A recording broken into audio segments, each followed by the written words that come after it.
تمہارے لیے بہترین تعلق وہ ہے جو تمہارے عیب جان کر بھی تم سے تعلق نہ توڑے، اور بے شک وہ تعلق اللہ کے سوا اور کوئی نہیں ہے۔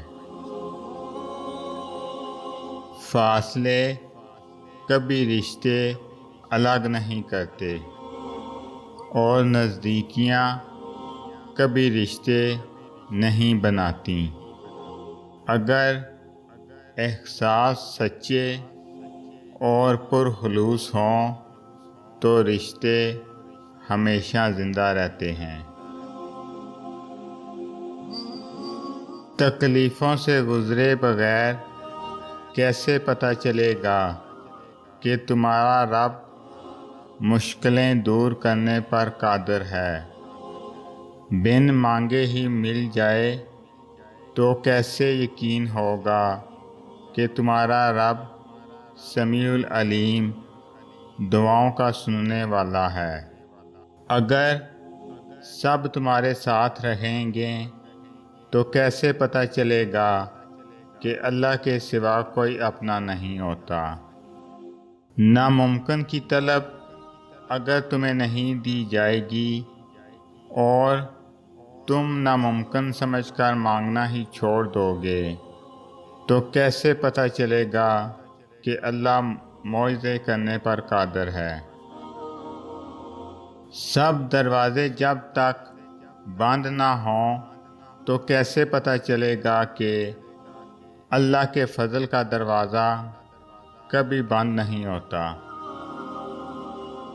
دعائیں تب اثر کرتی ہیں جب انہیں صبر کی مہر لگا دی جائے، اور صبر یہ نہیں کہ اللہ پاک سے مانگنا چھوڑ دو، بلکہ صبر تو یہ ہے کہ لوگوں سے کہنا چھوڑ دو۔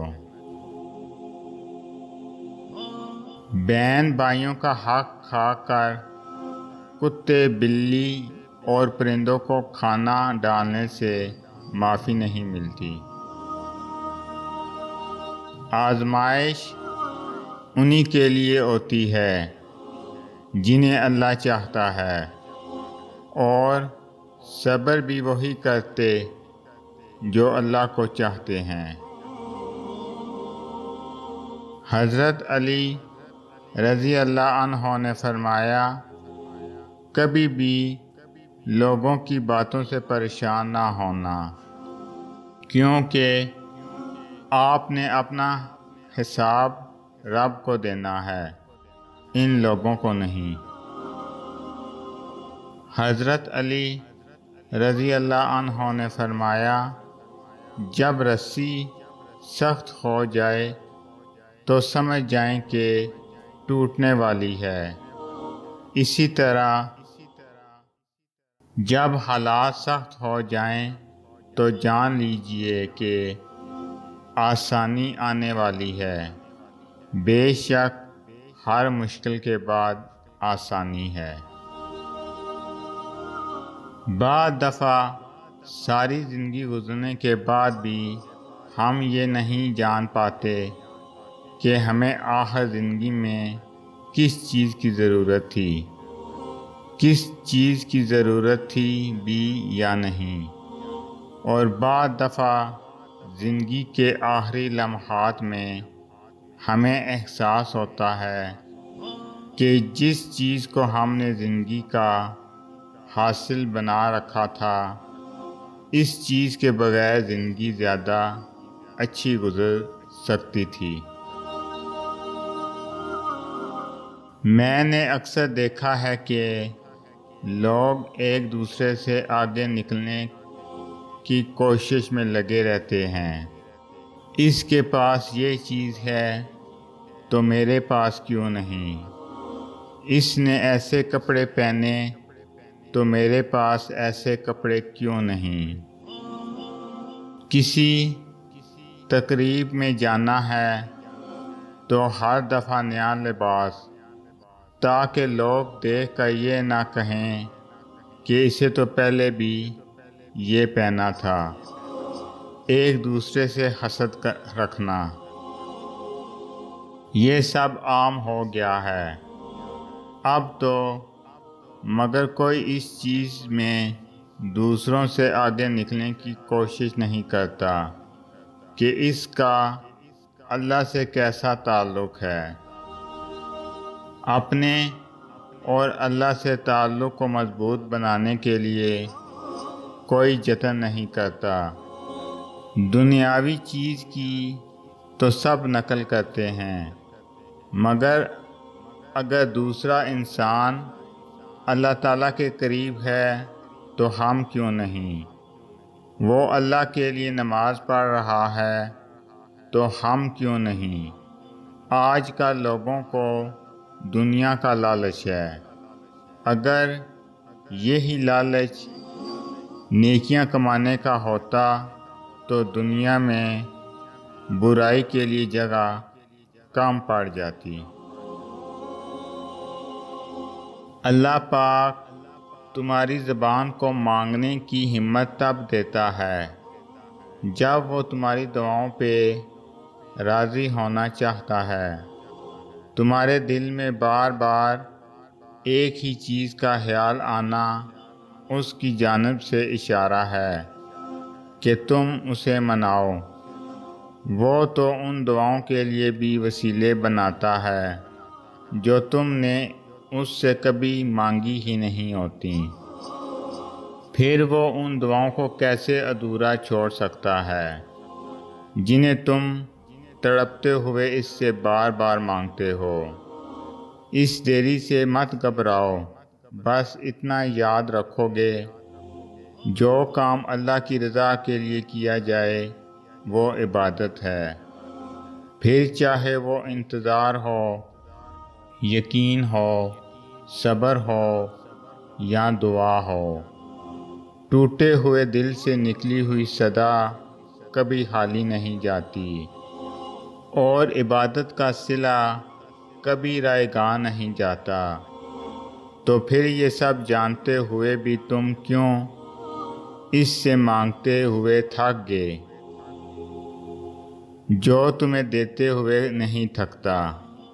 تمہاری دعائیں ہی تمہارا یقین ہے۔ اللہ ضرور دے گا، اور کن محبت ہے اس کی کہ وہ دے دیتا ہے۔ اب قبولیت کے ذریعے اس کے ایک حکم پہ رک کے ہیں، اور اس کا حکم صرف تمہاری ایک پکار کا منتظر ہے۔ غم ہی وہ لمحہ ہوتا ہے جب انسان کو زندگی کی حقیقت نظر آتی ہے۔ ہر شخص زندگی میں ایک دفعہ غم کی اس سیڑھی پر ضرور چڑھتا ہے، اور تب اسے یہ سمجھ آتی ہے کہ سانس چلنے سے لے کر اب تک جتنے بھی کام کیے ان میں ایک کام تو بھول ہی گئے، اللہ سے کتنے دور ہو گئے۔ زندگی کی تلخیوں میں کھو کر ایک اچھے دوست سے کتنے دور آ گئے۔ ہم اپنی دنیا میں جب کوئی چیز کھو جاتی ہے تو انسان اسے عرش میں ڈھونڈنے لگتا ہے، اور تب پتہ چلتا ہے کہ کچھ چیزوں کا کھو جانا کتنا بہتر ہوتا ہے۔ دعا۔ انسان کا کام صرف سوچنا ہے کہ ایسے کر لیں گے اور ویسے کر لیں گے، اور جب زندگی ہماری امیدوں کے مطابق نہیں چلتی تو ہم پریشان ہو جاتے ہیں، لیکن نصیب اور مقدر کا پتہ تو صرف اللہ کو ہی ہے نا۔ آگے کیا ہوگا، کیسا ہوگا، سب اللہ کو پتہ ہے۔ ہمارے تو صرف اندازے ہوتے ہیں زندگی کو لے کر، پتہ تو کسی کو بھی کچھ نہیں، تو کل کو لے کر پریشان کیوں ہو؟